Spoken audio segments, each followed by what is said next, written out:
You are perhaps familiar with the briefing that the Russian Defense Ministry gave this morning, in which they laid out satellite images or radar tracking images talking about a Ukrainian fighter plane that was apparently near the Malaysian Airlines plane. They also asked questions, a series of questions to you, meaning the U.S. government, to produce the documentation, the evidence that Secretary Kerry, Ambassador Power talked about, but didn't offer any, forensic evidence or at least intel evidence. How do you respond to that? Well, a couple points. You saw the Secretary yesterday speak very clearly about our assessment that this was an SA-11 fired from Russian-backed separatist-controlled territory.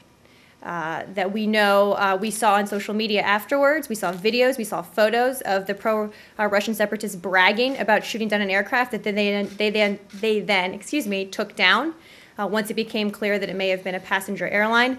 There is a preponderance of evidence at this point, both sort of out there in the public domain and also from our information, that points to the fact that there was a SA-11 launched from separatist-controlled territory. We assess, of course, that the Russian-backed separatists have this system, and one of the main reasons we have called for a full investigation is so we can get all the facts out there. So what I would encourage the Russians to do at this point is to push the separatists that are backed by their government to allow access, to allow investigators who are in Ukraine waiting to go into that area right now, and that's what I would call on Russia to do at this point. Right, but what they're saying is that they've put what they have out on the table, or at least they say they have. Well, I haven't seen any of that. Again, we've made an assessment based on a broad range of information. We know this was fired from Russian-controlled territory. It is our assessment, very strong assessment. This was an SA-11 that we know the Russian-backed separatists have. We, again, continue to gather more information and call on Russia to push the separatists to allow for a full investigation. How is it exactly that you know that it was fired from from separatist-held territory? Well, we have a great deal of information that the Secretary laid out yesterday, and I can go back through some of it today. But we do know, first, that Russian-backed separatists were in possession of an SA-11 system as early as Monday, July 14th. This is from intercepts of separatist communications posted on YouTube by the Ukrainian government.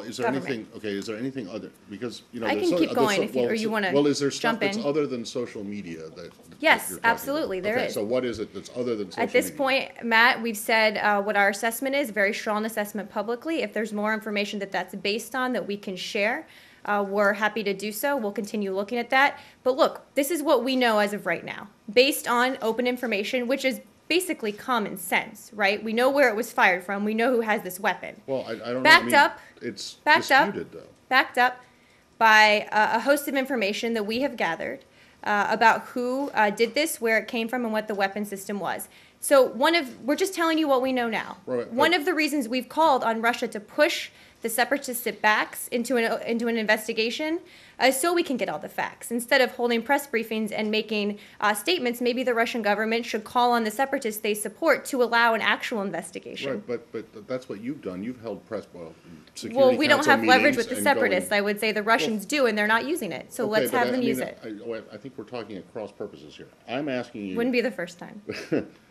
No, that's true. But I'm asking you, there's all you're willing to present publicly that backs up your version of the story, which may well be the correct version of the story, but all you have, well, it may well be, but I don't know.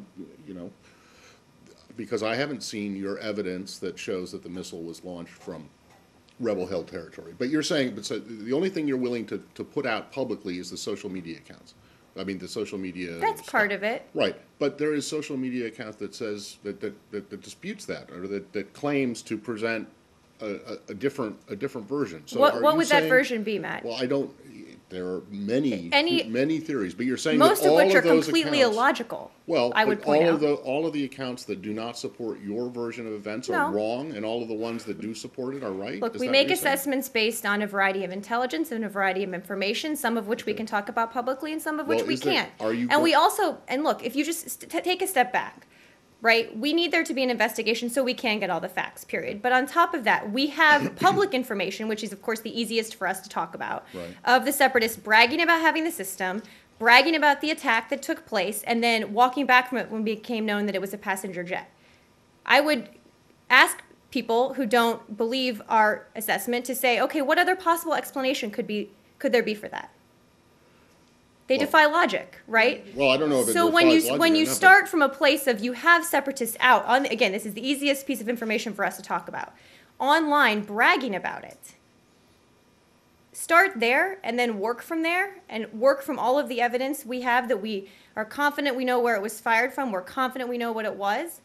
And it points in a certain direction. Again, we would encourage Russia to support an investigation Right. if they don't believe the facts. It points in a certain direction, but I'm not sure it would stand up to, you know, to I an strongly disagree. international I absolutely believe that it would. investigation. Well, are you willing, if not at this moment in time now, but soon, to put forward the intel that you say backs the claims that were made on social media? And in particular, it seems to me that the Secretary was very definitive, as you were just now, as saying that you know for sure, 100%.